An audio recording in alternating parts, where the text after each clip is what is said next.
Halo semuanya, welcome back to my YouTube channel. Kenalin, nama aku Andika Fadlah, tapi kalian bisa panggil aku Doki. Aku merupakan mahasiswa dari Universitas Padjadjaran, program studi manajemen angkatan 2019. Di channel ini, aku biasa bahas putar edukasi, SBMPTN, dan produktivitas untuk menunjang pengembangan diri kalian. Nah, ngomong-ngomong soal LTMPT nih teman-teman, di video kali ini aku bakal bahas putar apa yang LTMPT gak kasih tahu ke kalian seputar persiapan UTBK. Karena pada kenyataannya masih banyak hal-hal yang gak kalian tahu seputar UTBK yang gak diumumkan oleh LTMPT, alias pesan-pesan tersirat yang jika kalian gak concern terhadap pesan-pesan tersebut, kalian gak bakal tahu. Dan menurutku banyak hal-hal yang sebenarnya harus kita concern gitu ya terhadap UTBK ini, nggak sekadar berpatok pada pengumuman-pengumuman yang dikasih oleh LTMPT. Biar kita bisa melakukan persiapan lebih baik lagi dan gak kalah dengan pesaing-pesaing kita lainnya.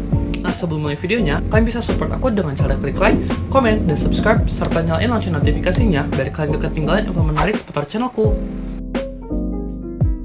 Ini merupakan hal utama kenapa kita harus belajar materi-materi di UTBK.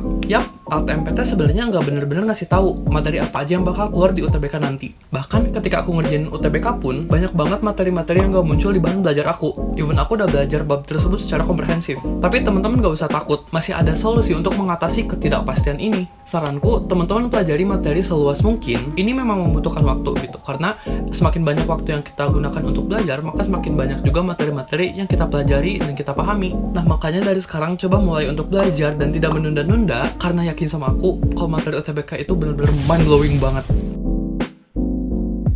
Nah, ini yang biasa kita nggak temuin di pengumuman-pengumuman UTBK, tapi sering kita temui di akun-akun SBMPTN, yaitu kualitas kompetitor. Nah, biasanya LTMPT kan ngasih tahu tuh berapa tingkat keketatan suatu prodi, bahkan sampai jumlah pendaftarnya. Tapi sebenarnya di balik angka ribuan tersebut, kita nggak benar-benar tahu mana orang yang asal milih dan orang yang belajar dengan sungguh-sungguh. Nah, jadi ini yang perlu kita refleksikan kepada diri kita kalau kita itu berjuang dengan ribuan orang. Dan banyak dari ribuan orang tersebut yang belajar di setiap waktu, yang artinya mereka punya progres di setiap harinya dan meningkatkan change bagi mereka untuk lolos di SBMPTN. Jadi teman-teman jangan sampai kalah bersaing dengan pejuang-pejuang lainnya ya. Tapi ingat, berkompetisi secara sehat ya. Karena sekarang udah gak zaman tuh bersaing dengan cara belajar sembunyi-sembunyi atau bahkan menyerang. Kalau buat aku sendiri justru waktu itu aku punya geng belajar. Yang mana justru karena kita punya tujuan yang sama untuk lolos di SBMPTN, kita belajar bareng dan juga meningkatkan ilmu-ilmu baru buat kita. Jadi yang awalnya aku nggak tahu, akhirnya jadi tahu karena temen aku ngajarin aku ataupun ngasih informasi. Bahkan nih sedikit insight soal bisnis ya teman-teman. Sekarang justru banyak perusahaan-perusahaan yang berkolaborasi dengan pesaing-pesaingnya daripada melakukan persaingan secara tidak sehat. Dengan begitu mereka bisa mendapatkan benefit yang lebih.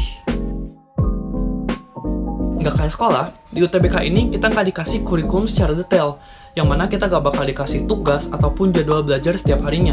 Artinya, UTBK gak ngasih tahu ke kita gimana cara kita belajar plus kapan harus belajarnya. Makanya penting banget buat kalian untuk mengatur kurikulum belajar kalian sendiri serta jadwal-jadwal belajar kalian. Walaupun seenggaknya ada bimbel yang udah ngatur jadwal belajar kita, menurutku bimbel masih belum cukup loh, karena bimbel kan cuma ngasih jadwal belajar di hari-hari tertentu aja dalam satu minggu. Sedangkan progres yang signifikan bakal terjadi berdasarkan effort dan keinginan kita sendiri. Misalnya kita spare time dalam satu hari itu belajar 12 jam gitu. Dengan keinginan kita dan jadwal kita sendiri, itu bakal menghasilkan output yang lebih tinggi kan dibanding hanya mengandalkan bimbel ataupun belajar seadanya. Makanya mulai dari sekarang coba belajar dengan jadwal-jadwal yang tertata dan perencanaan yang baik pula. Oh iya, aku juga sempat bikin video seputar strategi perencanaan UTBK mulai dari nol yang bisa kalian cek di atas ini.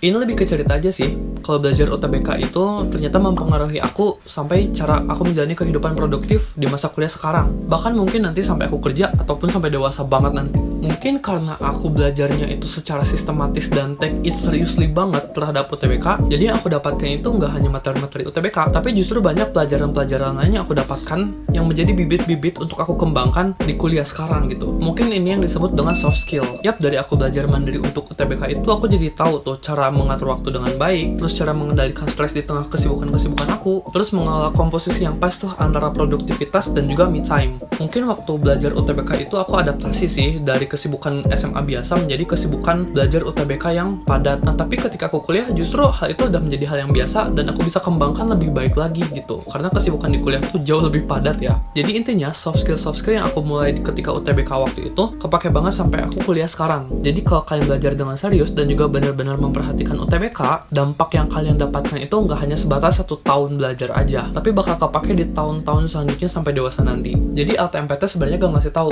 kalau kita itu bakal mendapatkan soft skill dengan belajar UTBK.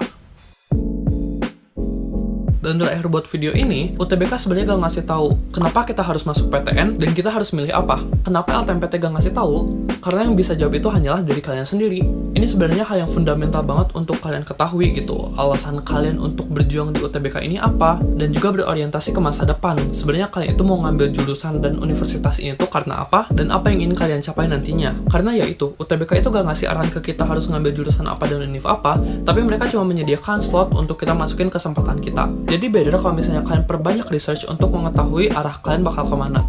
Oke, mungkin segitu aja video dari aku seputar apa yang LTMPT atau UTBK nggak kasih tahu ke kita seputar persiapan UTBK. Semoga dari sini kita bisa jadi lebih terbuka pemikirannya dan juga semakin semangat untuk belajar, karena poin-poin tadi itu memacu kita untuk belajar lebih baik lagi. Dan aku harap di sisa waktu yang kalian punya, kalian bisa memanfaatkan waktu ini sebaik mungkin tanpa melupakan kesehatan fisik dan mental kalian. So, segitu aja dari aku. Jangan lupa juga untuk like, komen, dan subscribe ke channel aku serta nyalain lonceng notifikasinya biar kalian gak ketinggalan info menarik seputar edukasi, SBMPTN, dan produktivitas. See you on the next video. Bye-bye.